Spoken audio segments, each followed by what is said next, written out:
So we finished, we're done with the conceit, right?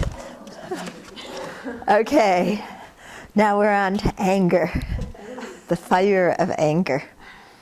So the first Dalai Lama says, driven by the wind of inappropriate attention, billowing forth swirling smoke clouds of misconduct, it has the power to burn down great forests of goodness.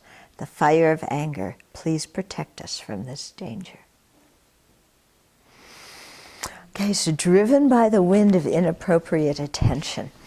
So inappropriate attention is one mental factor that comes up that pays attention to objects in an inappropriate way.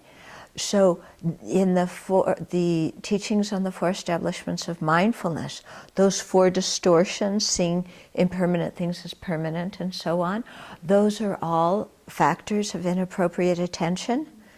You know, the mind that makes stories out of everything, you know, and misconstrues things and thinks everything is revolving around me, interprets everything that way. That's all inappropriate attention, you know. And so that is like the wind that fans the fire, okay? Because if we didn't have inappropriate attention, we wouldn't get angry. But it's because, you know, the mind looks at something in a distorted way, interprets it in an incorrect way, makes a story about it that doesn't exist at all, okay? So that causes the anger to arise, and then the anger causes the misconduct, okay? So driven by the wind of inappropriate attention, billowing forth swirling smoke clouds of misconduct. So the anger billows forth that. And we can see that in our lives, can't we? I mean, when we remember about times we get angry, probably some of the biggest regrets we have in our lives, you know, what we said and did under the influence of anger. Yeah? And so, you know, anger doesn't really benefit us, does it? And it's amazing to see how, I mean, this is how screwy the mind is and how inappropriate the attention is we think that the anger is our friend and it'll get our needs met. Yeah. So we're not quite sure what our needs are, but never mind. The other person should be able to, they should be clairvoyant and know them, okay? And then if they don't, then if we get angry at them, then, you know, they should definitely feel bad and awful. That's the way we're thinking, you know. If they feel so hurt and so bad because of what they did to me, that then they'll change their behavior. Yeah. Now, how many times in our life has that strategy worked?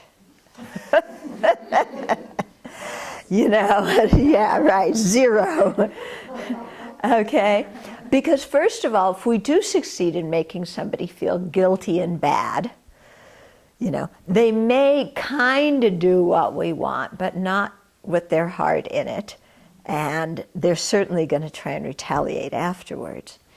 And if we don't succeed in making them feel guilty and bad, then they're just going to get angry and then they'll retaliate immediately. Why wait? You know? And so then the situation that we were angry about just gets inflamed. So very often a situation of anger starts out over one topic, one small thing, and then it ceases to be about that thing and it starts to be about the way the people communicate, or rather the way they don't communicate. Yeah? So often people are fighting about, one person may still be on this, somebody else has gone on to the way they're communicating, then sometimes it may be a third issue after that, you know, because once we paint somebody negative, everything they do, including saying good morning, is bad. And we get upset about it. So we'll continue with this one. Unfortunately.